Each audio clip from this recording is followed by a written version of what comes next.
నమస్కారం. ప్రాయోజిత కార్యక్రమం రుద్రాక్షకు స్వాగతం. రుద్రాక్షలు పవిత్రమైనవి, శక్తివంతమైనవి, మహిమాన్వితమైనవి.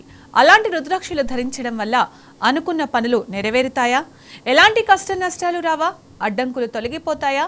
అసలు రుద్రాక్ష ప్రాముఖ్యత ఏంటి అనే విషయాలు ఈ కాలంలో చాలా మందికి తెలియదు. అలాంటి రుద్రాక్షలకు సంబంధించిన పూర్తి వివరాలు మనకు తెలియచేయడానికి ప్రముఖ రుద్రాక్ష నిపుణులు, వేదగణిత శాస్త్రవేత్త, ఎన్నో జాతీయ అంతర్జాతీయ అవార్డ్స్ గ్రహీత డాక్టర్ పాండురంగారావు గారు మన స్టూడియోలో ఉన్నారు. వారిని అడిగి పూర్తి వివరాలు తెలుసుకుందాం. ఓం నమః శివాయ. ఓం నమః శివాయ.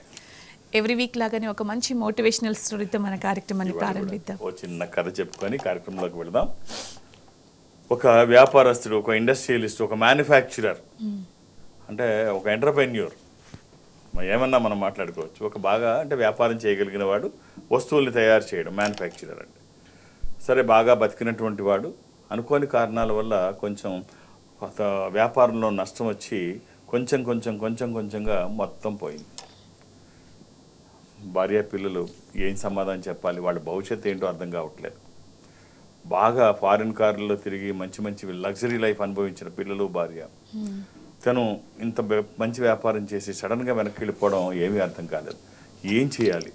నలుగురు సాయం చేయడం తప్ప ఎవరి దగ్గర తీసుకోవడం తెలియదు. ఇలాంటి పరిస్థితులు ఏం చేయాలో తెలియక నష్టంలో ఉన్నాడు. ఆ దిగులుతో రోజు కృషించిపోయి ఓ రోజు అలా ఓ చెట్టు కింద కూర్చొని ఆలోచిస్తున్నాడు. పార్కులోకి వెళ్ళి ఓ చెట్టు కింద కూర్చొని, ఏంటి నా భవిష్యత్తు ఏంటి, నా కుటుంబం భవిష్యత్తు ఏంటి, ఈ వ్యాపారం ఏంటి, గింతేనా, అందరూ ఏదైనా తాగి చనిపోవడం తప్ప ఇంకేమైనా మార్గం లేదా, నుంచి రూపాయి వచ్చే మార్గం కనిపించట్లేదు అని ఆలోచిస్తే అట్నుంచి వెళుతూ ఒక పెద్ద ఆయన, ఎందుకయ్యా అంత దిగులుగా ఉన్నావు అని అడుగుతాడు. బాగా పెద్ద ఆయన, పండు ముసలి, ఏంటి అలా ఉన్నావు, మంచి సూట్ అది వేసుకో, కోట్ వేసుకొని ఉన్నాడు. మామూలు పైన 3 పీస్ అంటారు కదా, మామూలుగా రెగ్యులర్గా నార్త్ ఇండియన్స్ వేసుకుంటారు అలాంటి, అంటే సూట్ లాంటిది కాదు. సో ఏంటి అలా బాధగా ఉన్నావు అని అడిగితే, ఏం చెప్పమంటారు పెద్ద ఆయన, ఇది నా పరిస్థితి. బాగా బతికిన కుటుంబం, అనుకోని కారణాలతో ఇండస్ట్రీ లాస్ వచ్చింది, పెట్టుబడి పెట్టడానికి లేదు, రన్ అవ్వట్లేదు, జీతాలు ఇచ్చే పరిస్థితి లేదు, అంతా అయోమయంగా ఉంది. అంటే ఇప్పుడు నీకు ఇవన్నీ పోవడానికి, బాధలన్నీ పోవడానికి ఏం కావాలి అని అడిగితే, ఒక 50 లక్షలు ఉంటే నాకు ఇవన్నీ తీరిపోతాయి, లేకపోతే సూసైడ్ తప్ప ఇంకేం మార్గం కనబట్టలేదు అంటే, అంత మాట అనుకు, కంగారు పడకు, నేను ఇండస్ట్రియలిస్ట్ని, నా దగ్గర డబ్బు ఉంది, కాకపోతే మంచి సక్సెస్ఫుల్ ఇండస్ట్రియలిస్ట్ని, నువ్వు కూడా సక్సెస్ అవుతావు, డోంట్ వరీ అని చెప్పి 50 లక్షలు చెక్ రాసిస్తాడు. చెక్ రాసిస్తే, అమ్మయ్య దేవుడు ఈ రూపంలో వచ్చాడు, ఇది మళ్ళీ నాకు పునర్జన్మ అని చెప్పి ఎవరైతే మెటీరియల్ సప్లయర్స్ ఉంటారో వాళ్ళకి చెప్పి, బాబు ఇలా ఒక 50 లక్షలు చెక్ వచ్చింది, నేను రొటేషన్లో మీకు క్లియర్ చేస్తాను అని వాళ్ళందరినీ చెప్పి, మంచివాడు కాబట్టి చెప్తే వింటారు, అర్థం కాదు కదా, దెబ్బతిన్నాడని వాళ్ళకి తెలుసు. సరే, మెటీరియల్ అందరూ సప్లై చేస్తారు, వర్కర్స్ మళ్ళీ పని చేయడానికి సిద్ధపడతారు. ఫ్యాక్టరీలో అయితే పాత జీతాలు కూడా వస్తాయి, వాళ్ళ వర్కర్స్ వాళ్ళు ఆశపడ్డారు, మెటీరియల్ సప్లై చేసేవాళ్ళు చేశారు. ఇక మొత్తం ఆ చెక్కు డ్రా చేయకుండానే పని మొదలు పెట్టాడు. అది ఉందన్నది మాత్రం ధైర్యంతో మొదలు పెట్టాడు. ఇంకా చేతిలో 50 లక్షలు ఉన్నాయి, దేనికి భయపడాలి. సో అన్నీ మొదలుపెట్టి ఒక కసి, ఒక డిజైర్, ఒక బర్నింగ్ డిజైర్గా పెట్టుకొని రాత్రిపాలు వర్కర్లు కూడా అలాగే ఎలాగైనా ఫ్యాక్టరీ లాభాల్లో తీసుకురావాలి అని చెప్పి వాళ్ళు కష్టపడ్డారు, తిను కష్టపడ్డాడు, మార్కెటింగ్ చేయడానికి అన్ని విధాల అవకాశాలు ఉపయోగించుకున్నారు. వాళ్ళు బిజినెస్లో అసలు డబ్బు అవసరం అన్న విషయమే మర్చిపోయారు. ఇది చేయడం, అమ్మడం, డబ్బు తీసుకురావడం, కట్టడం, రా మెటీరియల్ తీసుకురావడం, మళ్ళీ చేయడం, ఈ బిజీలో పడిపోయారు, ఫుల్ బిజీ అయిపోయారు. ఊహించని రీతిలో అది ముందుకెళ్ళిపోతుంది సంస్థ. ఆఖరికి కొన్నాళ్ళు అయిన తర్వాత చూస్తే అసలు తనకు డబ్బే అవసరం లేదు, తనే వేరే వాళ్ళకి ఇచ్చే పరిస్థితిలో ఉన్నాడు. సరే, ఆ సంవత్సరం టైం పెట్టుకొని, ఆ సంవత్సరంలో ఆయన చెప్పి ఆయనకి ఇవ్వాలనుకున్నాం కదా, పలానా టైంలో ఆయన అక్కడికి వస్తాను, ఆ టైంలో ఇచ్చేయమన్నాడు. 1 ఇయర్ తర్వాత, ఏం కంగారు పడుతుంది. ఆ టైం దగ్గరికి వచ్చింది, 1 ఇయర్లో చెక్ ఇచ్చేద్దామని, ఆయన చెక్ ఆయనకే ఇచ్చేద్దామని తీసుకెళ్ళి ఆయన కోసం చూస్తుంటాడు. అదే చెట్టు కింద కూర్చొని మంచి పొజిషన్లోకి తినొచ్చేసాడు. అదే చెట్టు కింద కూర్చొని ఆయన ఎక్కడున్నాడు పెద్ద ఆయన ఎదురు చూస్తుంటే ఎక్కడ కనిపించడు. ఇదేమిటి నీకు కనిపించట్లేదు, 1 ఇయర్ తర్వాత ఇక్కడికే వస్తాడు, అప్పుడు డబ్బులు ఇమ్మన్నాడు, డబ్బులు నేను వాడలేదు, ఆయన చెక్ ఆయనకి ఇచ్చేద్దామంటే మంచి కనపట్లేదు అనుకుంటే, ఎవరో ఈ కాంపౌండర్స్ వీళ్ళు హాస్పిటల్ కాంపౌండ్స్ వీళ్ళు ఆయన మోసుకెళ్తున్నారు, బలవంతంగా గుంజుకొని వెళ్తున్నారు. ఈడ్చుకెళ్తుంటే, ఏంటి ఆయన అలా తీసుకెళ్తున్నారని చెప్పి పెడతాడు. పిచ్చి హాస్పిటల్ నుంచి వచ్చాడు, అందరికి చెక్కులు రాసి ఇచ్చేస్తుంటాడు. పిచ్చి ఆయనైనా ఒకప్పుడు పెద్ద బతికిన ఆయన ఇంకా అలాగే ఉన్నాడు అనుకొని అందరికీ చెక్ బుక్ దగ్గర పెట్టుకొని రాసి ఇచ్చేస్తుంటాడు. కట్ చేస్తే మనకి కథ ఏం చెప్తోంది అంటే అక్కడ గెలిపించింది అతన్ని ఉన్నతంగా తీసుకెళ్ళింది డబ్బు కాదు, ధైర్యం, నమ్మకం, నమ్మకం, ఒక మనోబలం నా దగ్గర ఉంది అనే మానసిక స్థైర్యం. వెనక నుంచి ఆ డబ్బు నాకు ఏదైనా అయితే అవసరమైతే ఇది వాడుకోవచ్చు 50 లక్షలు అన్న నమ్మకం ఏదైతే ఉందో అతన్ని పట్టుదలగా పనిచేయించి ఏదైనా అయితే ఆ డబ్బు వాడుకోవచ్చు అన్న ధీమా. ఇది ఉంది కదా, ఏదైనా కష్టం వస్తే వాడుకోవచ్చు, లేకపోతే అనవసరంగా ఎందుకని అనుకున్నాడు కదా. సో దానికి తోడు అందరూ సహకరించారు, తను పట్టుదలగా చేశాడు. పట్టుదలగా చేస్తే మన సంకల్పమే ఏదైనా సాధిస్తుంది అని చెప్పడానికి చిన్న కథ. చాలా మంచి కథ చెప్పారు, చాలా బాగుంది. వెంకటమ్మ గారు ఉన్నారు నల్గొండ నుంచి కాలర్. వెంకటమ్మ గారు నమస్తే అమ్మా, గురువు గారు ఉన్నారు, మాట్లాడండి. మేడం.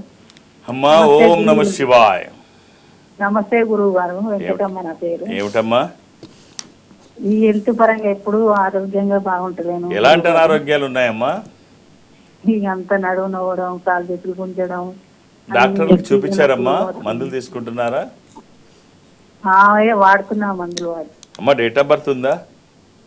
ఉంది గురువు గారు. 15/6/1980. 15/6/1980.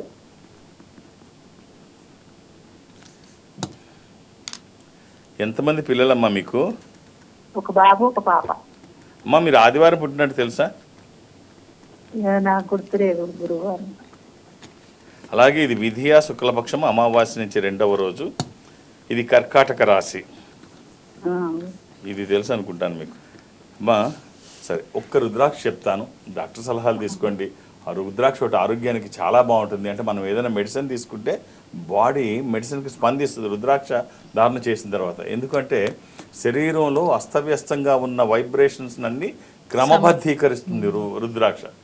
అందుకనే మనం జపం చేసినప్పుడు కూడా శ్వాస మీద ధ్యాస అంటాం. రోజు ఉండదు గురువు. ఏమిటమ్మా? మెడిసిన్ వేసుకొని రోజు ఉండదు, నాకు హెల్త్ పరంగానే ఇబ్బంది ఉంది. చిన్న చిన్నవి ఉంటాయమ్మా, కొన్ని వయసుతో వచ్చేవి ఉంటాయి, కొన్ని అలా వస్తూ ఉంటాయి శరీర తత్వాన్ని బట్టి, కొన్ని ఆహార అలవాట్లను బట్టి, కొన్ని మన వ్యక్తిగత అలవాట్ల నుంచి వస్తాయి. సో ఏమైనా ప్రతిదానికి భయపడాల్సిన పని లేదమ్మా. ఏదైనా కష్టం వస్తే, మెడికల్గా ఏదైనా ప్రాబ్లం వస్తే డాక్టర్లు ఉన్నారు, వాళ్ళు చూస్తారు, మెడిసిన్స్ ఉన్నాయి. అలాగే ఒక్క రుద్రాక్ష చెప్తానమ్మా, వీలైతే వేసుకోండి. 11 ముఖాలు, ఏకాదశముఖి, ఏకాదశ రుద్రస్వరూపము. ఇది హనుమాన్ స్వరూపము కూడా.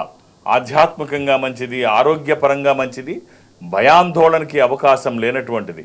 ఈ ఒక్క రుద్రాక్ష శరీరానికి తాకే విధంగా సూత్రాల్లో వేసుకుంటే మధ్యలో కాకుండా ఆ పక్కన కానీ ఈ పక్కన కానీ వేసుకోండి, శరీరానికి తాకే విధంగా. ఇది కుదరకపోతే దశముఖి, మానసిక ఒత్తిళ్ళవి తగ్గడానికి. దీంతోపాటు ఏమైనా కలిపి వేసుకోవచ్చు, ఇది ఒక్కటి అయినా వేసుకోవచ్చు. మీ జాతకానికి 2 రుద్రాక్షలు పర్ఫెక్ట్ యాప్టమ్మా. అవకాశం ఉంటే ఏదో ఒకటి వేసుకోవడానికి ట్రై చేయండి. ఇది వేసుకున్న తర్వాత ఫలితం ఒక అద్భుతం. All the best. రైట్, మరో కాలర్ ఉన్నారు హైదరాబాద్ నుంచి, రేఖ గారు. రేఖ గారు మాట్లాడండి అమ్మా. హలో అమ్మా ఓం నమ శివాయ. ఓం నమ శివాయ. అమ్మా ఏమిటమ్మా? సార్ అమ్మా డేట్ ఆఫ్ బర్త్ రేఖ గారు. పాపది సార్. నమస్తే సార్. ఓం నమ శివాయ. ఏమిటమ్మా? పాప సార్ నిహారిక సార్ పేరు. నిహారిక డేట్ ఆఫ్ బర్త్ ఉందమ్మా? 2008 సార్. 2008. సార్. డేటు మంత్ అమ్మా? Date February 28 sir. ఓ ఇంకా నయం, ఇంకొక రోజు లేటుగా అవ్వలేదు. ఇది లీఫ్ ఇయర్. 29th అయితే 4 ఏళ్ళకి ఒకసారి. 2008 డివైడెడ్ బై 4 అది లీఫ్ ఇయర్. 366 డేస్ ఉంటాయి ఇందులో 2008లో.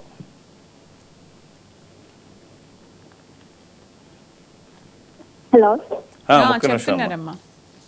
సార్ పాపకి కొద్దిగా బాగా ఫీవర్ వచ్చింది సార్, తను బాగుండట్లేదు. అమ్మా గురువారం పుట్టినట్టు తెలుసమ్మా? బేస్తవారం, థర్స్డే. అవును సార్, థర్స్డే పుట్టింది సార్. ఏంటో చెప్తున్నావమ్మా? ఆ రోజు అమావాస్య కూడా. సార్ అమావాస్య కూడా ఆ రోజు. అవునా సార్? ఏదో చెప్తున్నావమ్మా? హెల్త్ సరిగా ఉండట్లేదు ఎలా ఉంటుంది సార్? అలా ఎలాంటి డిస్టర్బెన్సెస్ ఉంటాయమ్మా హెల్త్ పరంగా? ఈ మధ్య బాగా ఫీవర్ వచ్చింది సార్, అసలు తగ్గట్లేదు. అట్లా ఏమి కంగారు పడుకో, ఒకసారి డాక్టర్ సలహాలు తీసుకో అమ్మా. నువ్వు బయటకు వచ్చి కానీ లేకపోతే నీకు తెలిసిన వాళ్ళు కానీ చూస్తే 100కి 90 మందికి ఇదే పరిస్థితి. వైరల్ ఫీవర్స్ బాగా ఎక్కువ ఉన్నాయి. సీజన్ ఒకటి బాగాలేదు. ప్రతిదాన్ని భూతద్దంలో చూసి భయపడక్కర్లేదు. అందరికీ ఎవరిని చూస్తే వాళ్ళు గొంతు నొప్పి అండమో, దగ్గడమో, ఫీవర్ అండమో, బాడీ పెయిన్స్ అండమో, కోల్డ్ అండమో బాగా ఎక్కువగా ఉన్నాయి. పిల్లల్ని జనంలోకి వెళ్లకుండా కొంచెం అంటే క్లైమేట్లో ఏ చిన్న మార్పులు వచ్చినా వాళ్ళు తొందరగా అటాక్ అవుతుంది, వాళ్ళకి అట్రాక్ట్ అవుతుంది. సో పిల్లలు కాబట్టి పెద్దవాళ్ళు అయితే కొంచెం తట్టుకోగలుగుతారు. ఏమైనా భయపడక్కర్లేదమ్మా. ఓసారి అవసరం అనుకుంటే డాక్టర్ సలహా తీసుకోవడం. సీజనే అలా ఉంది, సీజనల్ డిసీజెస్ ఉంటాయి. తనకి ఒక్క రుద్రాక్షమ్మ, ద్వాదశముఖి రుద్రాక్ష, 12 ముఖములు కలిగిన ఈ రుద్రాక్ష ద్వాదశ ఆదిత్య స్వరూపము, అంటే సూర్యస్వరూపం. ఉన్నతమైన స్థితి కోసము, అనారోగ్య సమస్యలు లేకుండా బ్రైట్ ఫ్యూచర్ కోసము. అలాగే త్రయోదశి, ఇది అల్టిమేట్ రుద్రాక్ష, అంటే 13 ముఖాలది ఇంద్ర రుద్రాక్ష, రూలింగ్ రుద్రాక్ష, కమాండింగ్ రుద్రాక్ష. అనుకున్నది సాధించడానికి, సంకల్పం సిద్ధించడానికి, కోర్కెల సాఫల్యం కోసం జాతకపరంగా అవసరమైంది కూడా త్రయోదశి అంటే 13. ఈ రెండిట్లో ఏది కుదిరితే అది వెయ్యండమ్మా. అలానే ఏది పడితే అది వెయ్యకండి. దురదృష్టం, రుద్రాక్షల్లో 100కి 99 నకిలీయే ఉంటాయి. ఒక్కటైనా మంచిది వెయ్యగలిగితే వచ్చే ఫలితం ఒక అద్భుతం. All the best. 24/7 ఎప్పుడూ వేసుకోవచ్చు, ఎలాంటి నియమాలు లేవు. అలాగే కొందరిని చూసినట్టయితే ప్రతి సందర్భంలో ఏం జరిగినా మన మంచికేలే, ఎక్కువగా ఆలోచించకండి అంటుంటారు. సో చెడు జరిగినా కూడా మన మంచికే అనుకోవాలా? చెడు మంచి మనం అలా చెప్పలేము. ఏది మనం చూడగానే ఇది చెడు ఇది మంచి అనే డెసిషన్, అది కాసేపు ఆగితే అది చెడు మంచిగా మారొచ్చు, మంచి చెడుగా కనిపించవచ్చు. కానీ అప్పుడు వాళ్ళకి జరిగిన దాన్ని బట్టి ఇక్కడ చిన్న కథ చెప్తాను. శ్రవణ కుమారుడు తల్లిదండ్రులని భుజాల మీద అంటే కావిడి వేసుకొని వాళ్ళని అన్ని తీర్థయాత్రలకి తిప్పుతూ ఉంటాడు. ఒక సాయంత్రం పూట వాళ్ళకి దాహం వేస్తే ఒక చెరువు ఒడ్డున ఆపుతాడు. చీకటి పడుతుంది. ఆపి వాళ్ళకి నీళ్లు తీసుకురావడానికి అక్కడికి వెళ్తాడు. చెరువు దగ్గరికి వెళ్తాడు, కొలం దగ్గరికి వెళ్తాడు. వెళ్ళేసరికి నీళ్ళు తీసుకొద్దామంటే వాళ్ళు ఈ కావిడిలో కూర్చొని ఉంటారు. పెద్ద వృద్ధులు, పెద్దవాళ్ళు, అందులు వాళ్ళకి కనిపించదు. శ్రవణ కుమారుడు కథ అందరికీ తెలిసిందే. సరే, తను నీళ్లు తీసుకురావడానికి వెళ్తాడు. ఈలోపు దశరథ మహారాజు వేటాడడానికి వస్తాడు. దశరథుడికి శబ్దభేది అని విద్య తెలుసు. శబ్దభేది అంటే ఎటైనా శబ్దం వస్తే బాణం అటు వేయడం, శబ్దాన్ని బట్టి బాణం వేయడం. ఈ శ్రవణ కుమారుడు తల్లిదండ్రులకు నీళ్లు తీసుకురావడం కోసం కొలంలో ఆ పాత్ర ముంచితే ఆ నీటి శబ్దం, బుడబడ నీళ్లు అందులోకి వెళ్ళేటప్పుడు ఆ శబ్దం వస్తుంది కదా పాత్ర పట్టేటప్పుడు. ఆ శబ్దం చూసి జంతువు అనుకుంటాడు దశరథ మహారాజు. అనుకొని బాణం వేస్తాడు. శ్రవణ కుమారుడు తగులుతుంది. తగిలితే అప్పుడు చాలా బాధపడతాడు. వచ్చి చూస్తేనేమో శ్రవణ కుమారుడు ఈ పిల్లాడికి తగిలింది అని చెప్పి దశరథుడు కూడా చాలా బాధపడతాడు. అప్పుడు ఎంత పని చేశావు రాజా, నా తల్లిదండ్రులు వృద్ధులు, వాళ్ళు చూడలేరు, నడవలేరు, ఈ వయసులో వాళ్ళకి నేను తప్ప ఇంకేమీ లేదు, వాళ్ళకి దాహం అంటే నీళ్లు తీసుకెళ్తున్నాను, ఈ విషయం నాకు ఇలా బాణం తగిలి చనిపోతున్నాను అన్న విషయం వాళ్ళకి చెప్పొద్దు, ఇక ఇంకా అసలే తట్టుకోలేరు, ఈ నీళ్లు తీసుకెళ్లి ముందు వాళ్ళకి ఇవ్వు, దాహంతో విలపిస్తున్నారు మహారాజా అని చెప్తాడు. శ్రవణ కుమారుడు చనిపోతాడు. ఆ నీళ్లు తీసుకెళ్ళి ఇచ్చి వాళ్ళకి గుర్తుపడతారు. దశరథుడు అంటే కొడుకు కాదు అనే విషయం తెలుసుకుంటారు.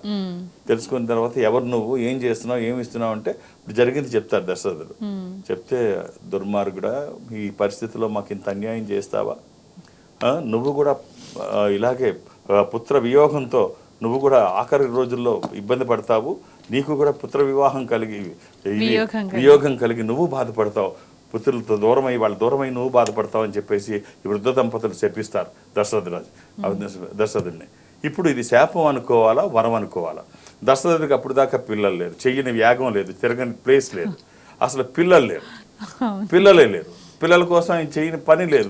నడి వయసు వచ్చినా కూడా పిల్లలు లేరు. అప్పుడు అసలు ఎక్కడి నుంచి వస్తారు? వాళ్ళ వియోగం ఏముంటుంది? సో వియోగం జరగాలి అంటే పిల్లలు పుట్టాలి. ఈ శాపం నిజం అవ్వాలంటే పిల్లలు పుట్టాలి, మగ పిల్లలు పుట్టాలి. అందులో కూడా నీ పుత్రులు నిన్ను పితృవియోగం అన్నాడు. సో అలాగే తనకి వాళ్ళ పెద్దలు శాప ఫలం వల్ల 9 పిల్లలు పుడతారు. సో ఇప్పుడు దీన్ని శాపం అనుకోవాలా, వరం అనుకోవాలా? సో ఆ నిమిషానికి దశరథుడికి కష్టమే, శాపమే. తర్వాత చూస్తే ఇది శాపం కాదు, ఇది వరం. సో అలాగే మన జీవితంలో కష్టం అని కొన్ని అనుకుంటాం, కానీ అది తర్వాత అది సుఖంగా చాలా సందర్భాల్లో తెలుసుకుంటుంటాం. కాబట్టి ఏం జరిగినా భగవంతుడు మనకు మంచి చేస్తాడు అనుకుంటే వచ్చేయన్నీ మంచి జరుగుతాయి. మంచి చేస్తాడు అనుకొని ఆ క్షణానికి ఎక్కువగా స్పందించకుండా మామూలుగా ఉంటే నైస్ అండి. కరీంనగర్ నుంచి కాలర్ ఉన్నారు, వెంకటరాజన్ గారు. గురువు గారు ఉన్నారండి, మాట్లాడండి. గురుగారు ఓం నమ శివాయ. ఓం నమ శివాయ. వెంకటరాజన్ గారు చెప్పండి, ఎలా ఉన్నారు? బాగున్నామండి. చెప్పండి చెప్పండి. నా డేట్ ఆఫ్ బర్త్ వచ్చేసి ఆగస్ట్ 18th 1991. 18th ఆగస్ట్ మొన్నే అయింది. మొన్నే 18th ఆగస్ట్ 1991. ఏం చేస్తున్నారండి? నేను అంటే అవుట్ సోర్సింగ్ లో ఆదివారం జాబ్ పుట్టినట్టు చేస్తాను. తెలుసా మీరు? సండే. సండే అవును. చెప్పండి చెప్పండి, ఏదో చెప్తున్నారు. అవుట్ సోర్సెస్ అంటున్నారు. అంటే అవుట్ సోర్సింగ్ ఎంప్లాయీని కలెక్టరేట్ లో అవుట్ సోర్సింగ్ ఎంప్లాయీగా చేస్తున్నాను. సో Permanent మాకు అవ్వలేదండి? సంబంధించి జాబ్ సంబంధించి ఏదో రెగ్యులర్ అవుతుంది అది ఇది Regular అంటున్నారు. అవ్వలేదా? 2 years నుంచి అది ఇది అష్టమి శుక్లపక్ష అలానే ఉంది. శుద్ధ అష్టమి ఇంకేం ఆదివారము. ఇది వృశ్చిక రాశి, స్కార్పియో. యా, ఏమీ ఆందోళన పడక్కర్లేదని, జాతకం చాలా బాగుంది చూడండి.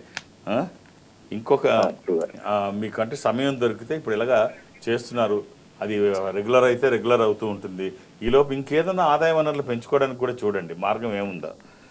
సో తప్పకుండా ఆదాయ వనరులు పెంచుకునే మార్గం కూడా అన్వేషించండి. మీరు వేసుకోవడానికి ఒక చిన్న కాంబినేషన్ చెప్తాను, ఇది మీకు చాలా బాగా ఉపయోగపడుతుంది. సప్తముఖి, దశముఖి, ఏకముఖి, ఈ 3 రుద్రాక్షలు. 7 ముఖాల లక్ష్మీ స్వరూపము, శని దోషములకి మంచిది. దశముఖి ఇది విష్ణు స్వరూపము, మానసిక ఒత్తిళ్లు తగ్గడానికి, వాస్తు దోషములు పోవడానికి, న్యాయపరమైన చిక్కులు అధిగమించడానికి. ఏకముఖి రుద్రస్వరూపము, అపమృత్యు బాధలు లేకుండా. ఈ 3 కుదిరితే వేయండి, లేకపోతే ఏదైనా ఒక్కటి వేయండి. వేసిన రోజు నుంచి మార్పు మీరు స్పష్టంగా చూస్తారు. ఆల్ ది బెస్ట్ అండి, ఎలాంటి నియమాలు లేవు. మరో కాలర్ ఉన్నారు, బ్రహ్మచారి గారు కూకట్పల్లి నుంచి. బ్రహ్మచారి గారు మాట్లాడండి. గురువు గారు ఉన్నారు. బ్రహ్మచారి గారు. హలో బ్రహ్మచారి. హలో హలో అండి. నమస్కారం గురుగారు. ఓం నమ శివాయ. ఎలా ఉన్నారు బ్రహ్మచారి గారు?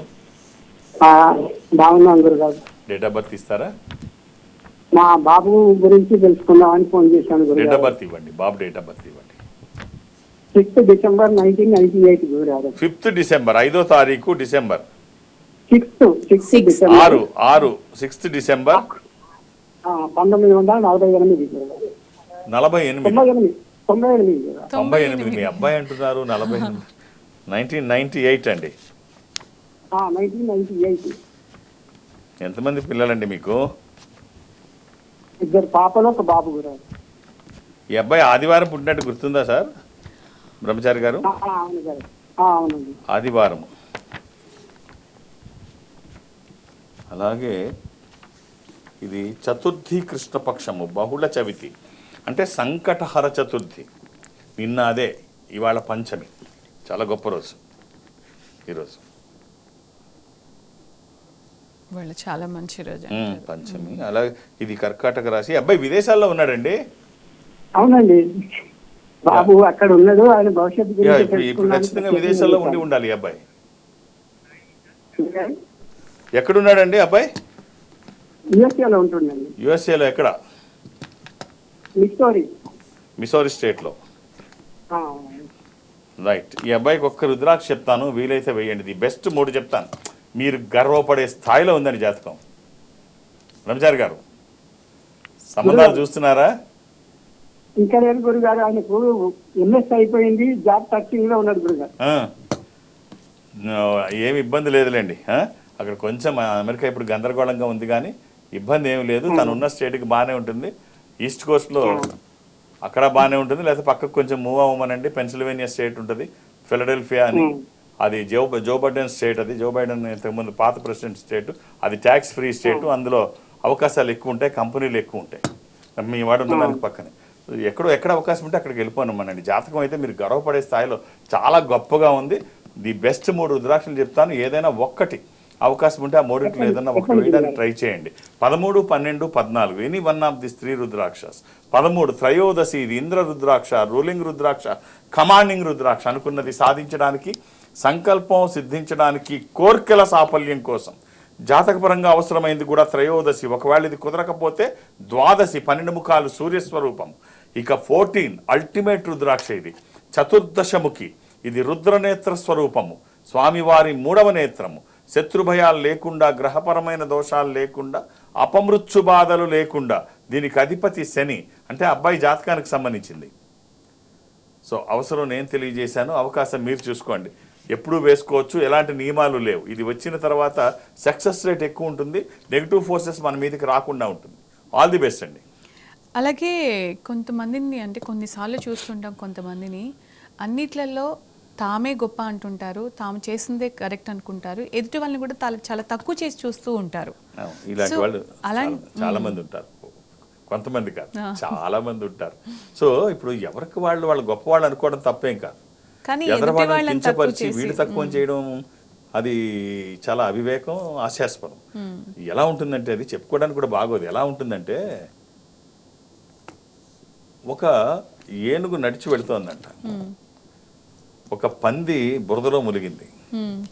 బురదలో మునిగి అటు రోడ్డు మీదకి వచ్చి ఇలా దులుపుకుంటూ, పంది నడిచే నడక అలాగే ఉంటుంది కదా, ఆ బురద దులుపుకుంటూ చక్కగా వయ్యారంగా నడుచుకుంటూ వస్తుంది. ఏనుగు చూసింది ఎదుర, తను వస్తుంది కదా అని పక్క నుంచి వెళ్ళిపోతుంది. పక్క నుంచి వెళ్ళిపోతే ఈ పంది పక్క పందులతో అన్నదంట, చూసావా వాడికి ఎంత భయమో, నేను ఎదురొస్తుంటే పక్కకు తప్పుకుంటున్నాడు, ఇది మన లెవెల్, అర్థమైందా అని పక్కన చెప్తే, ఈ మాట విన్న ఏనుగుల్లో ఇంకొక ఏనుగు అడుగుతుంది, ఏంటి చాలా దరిద్రంగా ఉంది, వినడానికి బాగలేదు, వాడికి భయపడి నువ్వు పక్కకి వెళ్ళడం ఏమిటి, అసలు ఏమైనా అర్థం ఉందా అని అడిగితే, అప్పుడు తను చెప్తుంది ఏనుగు, నేను జడిసి తప్పుకోవడం కాదు, నా తొండంతో ఒక్కసారి ఎగిరి పట్టుకొని వేసి తిప్పి కొడితే తునకలు అయిపోద్ది, అది తునకలు చచ్చిపోద్ది, కానీ నా తొండానికి బురద అంటుంది, నా కాళ్ళకి బురద అంటుంది, నాకు అవసరమా, నాకు అవసరమా, నేను పక్క నుంచి పోతే ఈ దరిద్రం నాకు ఉండదు. సో మిమ్మల్ని మీరు అనుకోవడం తప్పలేదు, కానీ ఎదరవాళ్ళని తక్కువ చేసి మాట్లాడితే చాలా హాస్యాస్పదంగా ఉంటుంది. సో ఎదరవాళ్ళని ఎప్పుడు కించపరచొద్దు. మీరు గొప్పగా అనుకుంటే తప్పులేదు, కానీ ఎదరవాళ్ళని కించపరచొద్దు. సో అణిగి మనకి ఉండడం, ఎదిగే వాళ్ళు ఎప్పుడు ఒదిగి ఉంటారు, గొప్పగా చెప్పుకోరు. మన గొప్పతనం ఎవరు చెప్పాలంటే పక్క వాళ్ళు చెప్పాలి, ఎదరవాళ్ళు చెప్పాలి. మనమే చెప్పుకుంటే సొడబ్బా అంత మంచిది కాదు. చాలా బాగా చెప్పారు. సాయి విశాల్ ఉన్నారు కరీంనగర్ నుంచి కాలర్. సాయి విశాల్ గారు గుడ్ మార్నింగ్ అండి. ఎవరి గురించి తెలుసుకోవాలనుకుంటున్నారో చెప్పండి. బాబాయ్ సాయి విశాలు. చెప్పండి. ఓం నమ శివాయ అండి. Hello hello sir, good morning sir. Very good morning. ఓం నమ శివ. ఎలా ఉన్నారు సార్? బాగున్నాం సార్. మా బాబుది సాయి విశాల్ అండి, కరీంనగర్. డేట్ ఆఫ్ బర్త్ ఇస్తారా? 11/9/1999. 11/9/1999. సార్, శనివారం పుట్టినట్టు తెలుసా అండి? సార్ తెలుసా? తెలుసు సార్, నైట్లో పెట్టాను. అలా పాడ్యమి కూడా అమావాస్య తర్వాత రోజు అది. సార్ ఇది కన్యా రాశి. రైట్ అండి. ఈ అబ్బాయి జాతకం కూడా చాలా చాలా చాలా బాగుందండి. మీరు గర్వపడే స్థాయిలో ఉంది. మ్యారేజ్ ఎప్పుడు చేశారు? ఇంకా కాలేదు సార్, ఇప్పుడు కొద్దిగా గేట్ కోచింగ్ లో పోతుండు. ఆలస్యమైంది కదా? ఆలస్యమైంది సార్. చూడండి, ఏ వయసులో ఏది జరగాలో అది జరిగితే బాగుంటుంది. కొన్ని లైఫ్లో కాంప్రమైజ్ అవ్వక తప్పదు, లేకపోతే ఇలాగ అది పెరిగిపోతూ ఉంటుంది, అవకాశాలు తగ్గిపోతూ ఉంటాయి కదా. జాబులు ఇప్పుడు 35 ఏళ్ళు దాటుతున్నాయండి. ఎక్కడో దగ్గర లైఫ్లో కాంప్రమైజ్ అవ్వకపోతే అవకాశాలు తగ్గిపోతూ ఉంటాయి కదా. ఏ వయసులో ఏది జరగాలో అది జరగకపోతే ఏమవుతుందంటే మనం మాట్లాడే మాటల్లో తేడాలు వస్తాయి. ఈ తేడాలు వచ్చే మాటల్ని పెర్వర్టెడ్ టాకింగ్ అంటాము. ఇలాగ ఏ వయసులో ఏది జరగాలో అది జరగకపోతే మనం ఆలోచించే ఆలోచనలో మార్పులు వస్తాయి. దీన్ని పెర్వర్టెడ్ థింకింగ్ అంటాము. సో ఏ పెర్వర్షన్ అయినా ఒక సైకలాజికల్ డిజార్డర్ అంటాము. ఏ సైకలాజికల్ డిజార్డర్ అయినా లాంగ్ టర్మ్ ఉంటే స్కిజోఫీనియాగా కన్వర్ట్ అయ్యే ప్రమాదం ఉంది అంటారు. నేను భయపెట్టడం లేదు, కొంచెం జాగ్రత్తగా ఉండి ఏ వయసులో ఏది జరగాలో అది జరిగితే బాగుంటుంది. ప్రతిదానికి హెల్దీ పీరియడ్ అని ఒకటి ఉంటుంది. ప్రతిదానికి హెల్దీ, ఈవెన్ హార్ట్ అటాక్ వచ్చిన పేషెంట్లకు కూడా మొదట 1.5 hour గోల్డెన్ పీరియడ్ అంటాం. ఆ లోపు తీసుకువెళ్తే వాళ్ళకి ఏమీ కాదు. అలాగే 22 నుంచి 35 సంవత్సరాల మధ్య పీరియడ్ హెల్దీ చిల్డ్రన్స్ కోసం మంచి పీరియడ్ అంటారు. ఇలా ప్రతిదీ చూడండి, life is nothing but compromise. ఎక్కడో దగ్గర కాంప్రమైజ్ మీరు మీ అబ్బాయి అవ్వమని చెప్పండి. సో ఒక్క రుద్రాక్ష చెప్తాను, వీలైతే వేయండి. ఈ ద్వాదశముఖి త్రయోదశి ఈ రెండు అబ్బాయి జాతకానికి సంబంధించింది. అవకాశం ఉంటే ఒక్కటి వేసి చూడండి, మీరు ప్రయత్నం చేయండి. మీ ప్రయత్నానికి ఇది తోడైతే అంటే 13 త్రయోదశి ఇంద్ర రుద్రాక్ష, రూలింగ్ రుద్రాక్ష, కమాండింగ్ రుద్రాక్ష, అనుకున్నది సాధించడానికి, సంకల్పం సిద్ధించడానికి, కోరికల సాఫల్యం కోసం. అది కుదరకపోతే ద్వాదశి సూర్యస్వరూపం, ఏదైనా ఒక్కటి చాలు. రైట్. అలాగే ఇప్పుడు తినే కాదు, చాలామంది దేనికోసమో వెయిట్ చేస్తూ అలాగే లేట్ చేస్తూనే ఉంటారు. చాలా సందర్భాల్లో మనం చూస్తూ ఉంటాం, తీరా వెనక్కి తిరిగి చూసుకుంటే అప్పుడు అలా చేయకుండా ఉండాల్సిందే అని అప్పుడు రియలైజ్ అవుతుంది. అవునా, కరీంనగర్ సంబంధం చేసుకుంటే సరిపోయేది వద్దన్నా, అప్పుడు బాధపడే ఉపయోగం ఏమి ఉండదు. తర్వాత ఇఫ్ఫు బట్టు అనేవి ఎప్పుడు పనికిరావు. అవకాశాలు అందిపుచ్చుకున్న వాళ్ళు ధీరులు, కారణాలు చెప్పేటువంటి వాళ్ళు వెనకబడి ఉంటారు. ఇఫ్ఫు బట్టు ఎప్పుడు పనికిరాదు. ఎక్కడో దగ్గర అడ్జస్ట్ అవ్వకపోతే మనం ఎదురు దెబ్బలు తినాల్సి వస్తుంది. మీరు చేయాల్సినవి చేయండి, సంపాదించుకునే ప్రయత్నం చేయండి, అంతేగాని ఎదరవాళ్ళ మీద ఏదో అది కరెక్ట్ కాదు. అలాగే మీ పర్యటన వివరాలు చెప్తారా, ఎక్కడెక్కడ అవైలబుల్గా ఉంటాయి? నేను ఒక ఆధ్యాత్మిక సంస్థలో ఉంటున్నాను. ఈ సంస్థ ప్రపంచవ్యాప్తంగా ఉంటుంది. జనరల్గా ఎక్కడికి వెళ్ళడానికి నాకు అవకాశం ఉండదు, కానీ ప్రతి గురువారం థర్స్డే నేను ఈ సంస్థ బ్రాంచుల్లో ఏదో బ్రాంచ్కి వెళ్ళడం సాంప్రదాయం. అది సౌత్ ఇండియా వరకు అటెండ్ అవుతాను. సౌత్ ఇండియాలో దక్షిణ భారతదేశంలో ఏదో ఒక బ్రాంచ్కి. ఇప్పుడు నేను కమింగ్ థర్స్డే రాజమండ్రి, తెలుగు రాష్ట్రాల్లో రాజమండ్రి అక్కడ కొన్ని గంటలు మాత్రమే ఉంటాను. అంటే మధ్యాహ్నం 1 గంటన్నర వరకు, ఒక 2.5 అవర్స్ మించి ఉండడానికి నాకు ఒక మధ్యాహ్నం నేను బయలుదేరి రిటర్న్ అయిపోతాను. సో ఈ తక్కువ సమయంలో నా మీద ఒత్తిడి ఎక్కువ ఉంటుంది. మీరు ఒక్కొక్క పేరే నమోదు చేయించండి, 2-3 చేయించకండి. ఇక నాకు అంటే జనరల్గా నాకు ఏం కావాలంటే సంఖ్య కాదు కావాల్సింది, సమయం. మీరు ఇక్కడ నన్ను చూస్తున్నారు, ఒక 8 సెకండ్లో మీతో మాట్లాడుతున్నాను. ఇక్కడ 150 స్టెప్స్ వేస్తున్నాను. తిథి వార నక్షత్రాలు, దశలు, అంతర్దశలు, సూక్ష్మ దశలు, మహర్దశలు కూడా చూస్తున్నాను. 8 సెకండ్లలో నాకు 1 నిమిషం టైం ఇస్తే మీ జాతకాన్ని బాగా అనలైజ్ చేయగలన నమ్మకం నాకుంది. మీకు ఆ నమ్మకం ఉంటే 2-3 పేర్లు ఇవ్వద్దు, ఒక్కొక్క పేరే ఇవ్వండి. అలాగే నన్ను కలవడానికి హైదరాబాద్లో నేను ఎవరికి అపాయింట్మెంట్స్ ఇవ్వను, ఏ రికమెండేషన్ తీసుకోను. నన్ను కలవడానికి ఇవేమీ అవసరం లేదు. నేను ఉన్నప్పుడు వస్తే చూసేస్తాను, అంతే, సింపుల్. అలాగే దూర ప్రాంతాల నుంచి కూడా ఇక్కడ వరకు రావక్కర్లేదు. ఈ సంస్థ అన్ని చోట్ల ఉంటుంది. దక్షిణ భారతదేశం వరకు నేను అటెండ్ అవుతాను. అంటే మీరు ఉదాహరణకి మీరు బెంగళూరులో ఉన్నారనుకుంటే, ఇన్ఫాంట్రీ రోడ్లో బెంగళూరులో ఈ సంస్థ ఉంటుంది. మీరు అక్కడికి వెళ్తే వాళ్ళు ఒక స్పెషల్ రూమ్లో మిమ్మల్ని కూర్చోబెట్టి ఒక స్క్రీన్ ముందు అటు మీరు ఇటు నేను ఎదురుబెదురుగా కూర్చొని మాట్లాడుకునే అవకాశం వాళ్ళు కల్పిస్తారు. మాట్లాడే ప్రయత్నం నేను చేస్తాను. అది చెన్నై కావచ్చు, బెంగళూరు, విశాఖపట్నం, విజయవాడ, తిరుపతి, రాజమండ్రి, శ్రీశైలం, వేములవాడ, కాళహస్తి, ఏదైనా కావచ్చు. మీరు అక్కడికి వెళ్తే వాళ్ళతో మాట్లాడించే ప్రయత్నం చేస్తారు, మాట్లాడే ప్రయత్నం నేను చేస్తాను. ఆ విధంగా నాతో మాట్లాడినా, డైరెక్ట్గా హైదరాబాద్ వచ్చి నన్ను కలిసిన, రేపు గురువారం రాజమండ్రిలో నన్ను కలవాలని అనుకున్న ఒక్కొక్క డేట్ ఆఫ్ బర్త్ ఇవ్వండి, అర్థం చేసుకొని సహకరించండి. రైట్ అండి, చాలా మంచి విషయాలు చెప్పారు. ఒక మంచి మోటివేషనల్ స్టోరీతో పాటుగా అలాగే ముఖ్యంగా రుద్రాక్షలకు చెప్పిన వాళ్ళకు కూడా నకిలీలకు మోసపోవద్దని ఒక ఇంపార్టెంట్ పాయింట్ చెప్పారు. Thank you so much. ఓం నమః శివాయ. ఇది వాళ్ళ ప్రాయోజిత కార్యక్రమం రుద్రాక్ష. నమస్తే.